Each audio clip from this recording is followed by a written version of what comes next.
Hello mga kapamilya, welcome to my vlog. And now we're going to cook ginatang tilapia. Dahil nag-crave po tayo maulan. So ito po yung the best pa yung anghang, masabaw, maganda. Very ibang nasa isip ng mga kapamilya. So mag-ready muna tayo ng sibuyas. And then next natin ay sili ang next. Sili green pansit. Then kamatis. Two kamatis na. Kasi parang dalawang peraso ng ating likod. Tapos luya may. Ayan, luya. And then pecha. Ang pansat ng mga pecha yung nabili ko. Siguro dahil kasi maulan kaya naliliyan.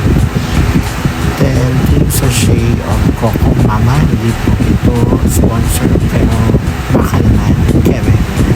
Kasi nga po, dalawang pinagdalang na ito. Ladies ko din yung hugasan lang. So, let's start the preparation. So, ano muna? Buhain na sibuyas, kamatis at sili. So, ayan, medyo hinapan ng ating sili.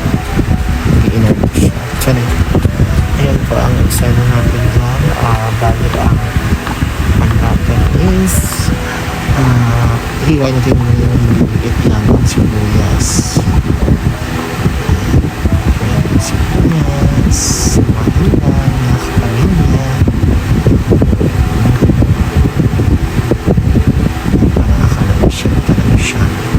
Okay. So, next natin. So, hindi naman siya masyado. Gusto ko pa rin kasi visible yung sibuyas. Then, after that, the kamatis cinnamon and meat. Sorry. Nagasin ko na po yan. Sinunod ko na yung tango tayo. Mainit lang din kasi para madaling maduro kasi gusto ko yung duro sarap yung pagduro sa gata so masarap na kasi mainit so di kaya konti lang kasi maulan din maulan panahon natin ngayon po ulit kaya konti lang ang mga tinda sa pangayon so hindi rin nakakalabas yung mga nagtitin dahil siya pinapag so saan tumulong na yung bag dyan kamusta tayo sa kamaris next natin tayo ang sili marie slant lang yung mga natin dyan hiwa kasi gusto ko din visible kasi for color pero gusto ko talaga maangka pagkata hindi na kailangan ako kumain paangka lubo kaya ayan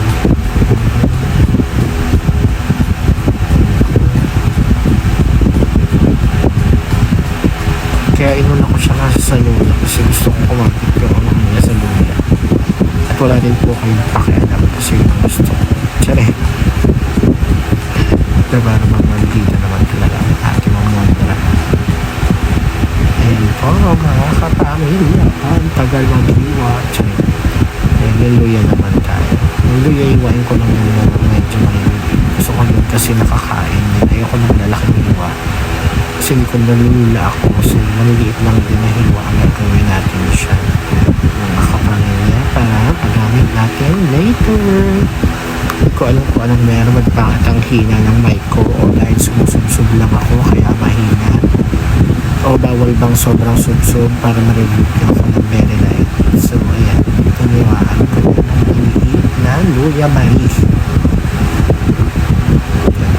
separate lang natin yung mamayan so hindi po pala ako nagtatanggal ng balat ng luya kasi mas bet ko po na may balatina wala din po kayong pakialam charing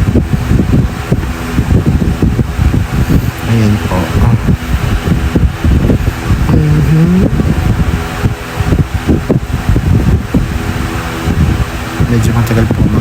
po ko siya pa. Baka ako'y ano lang po, hamak na katulong. Tsaring.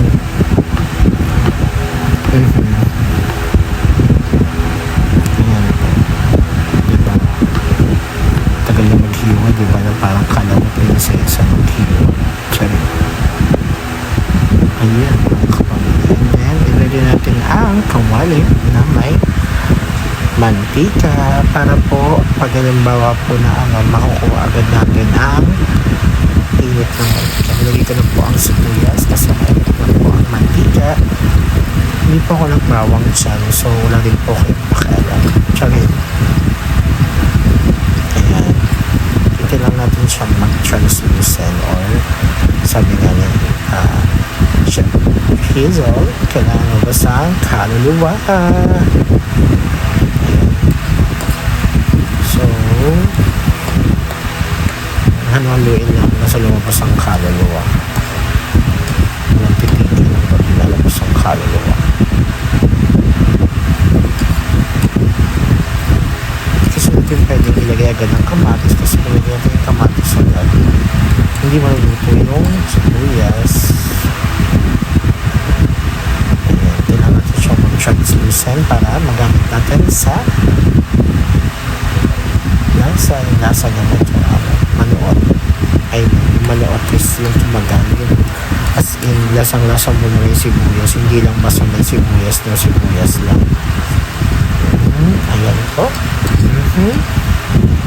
Medyo nag-translucent na siya. So, konti pa, mga 5 minutes, parang 2 minutes ko bago nilagay yung ano. Hintayin lang po muna natin. Translucent.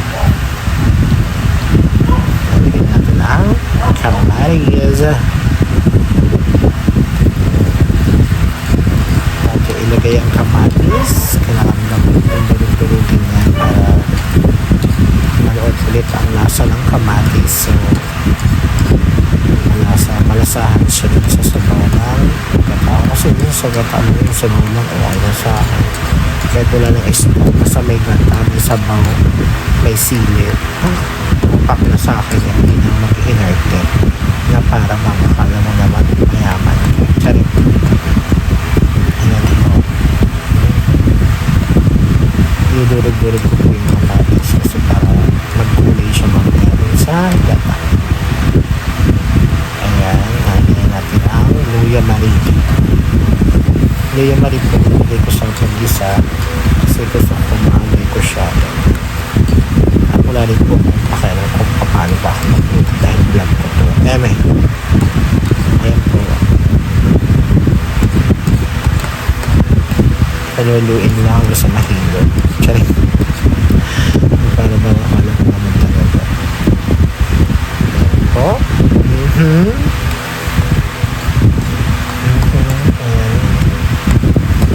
Mahirap lang po kung nagpa-edad siyang kumagin namin. Charing. Tagalan yung kawali. Bata pa ako kawali namin.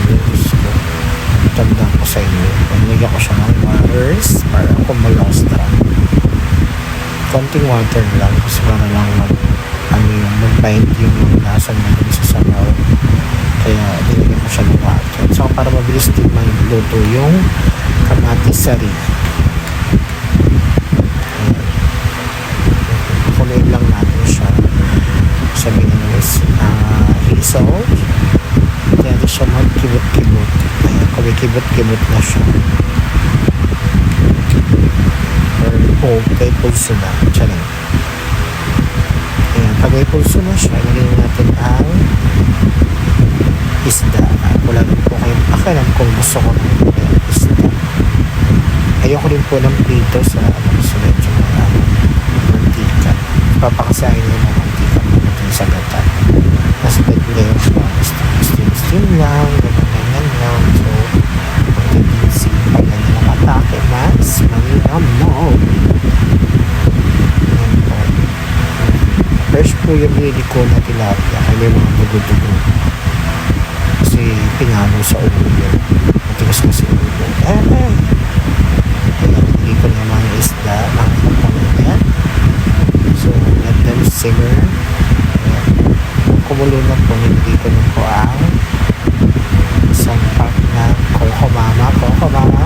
Baka naman. Ere. Ano siya, hindi na iso yung nakita niyo yung kulay pula, yung parang orange, yun yung ano, yung kamatis, yun yung mga gusto makikita. Ganyan. So, lalagyan din yung suka kasi iwas panis. Tanggal din ang lansa yung suka. Kaya nagalagyan din ako ng suka. So, ayan, let them simmer again. Kaya doon siyang kumulostra.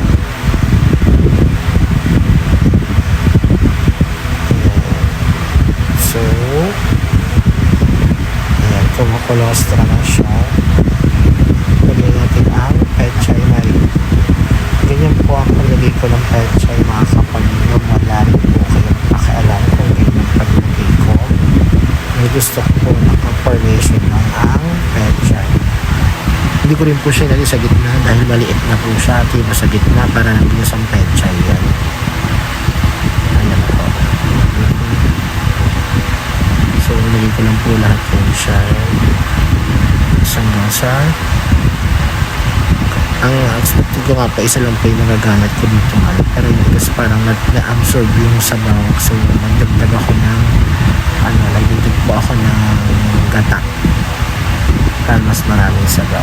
Kasi nga sa inyo gata, sabaw, ang sili pasok na sa akin at yan, hinawakan pa nga dyan.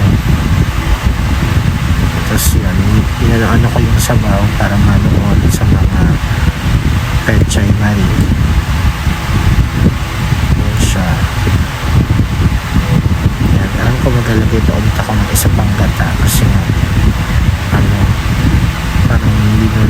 parang sinipsip agad ng ng isda yung yan natin na rin po pala ako ng salt and pepper po to taste. Ayan, lagay ko ng sili. Sir ko nga gusto ko mangang kaya kung kumalagay yung sili para hindi pa masyadong ito yung sili. Yung saktong lang, hindi yung nawawala yung anghang yan. Pero ayoko po ng siling pula. Gusto ko lang medyo may kagat ng anghang kasi mas nakakagana kumain pag ganun po.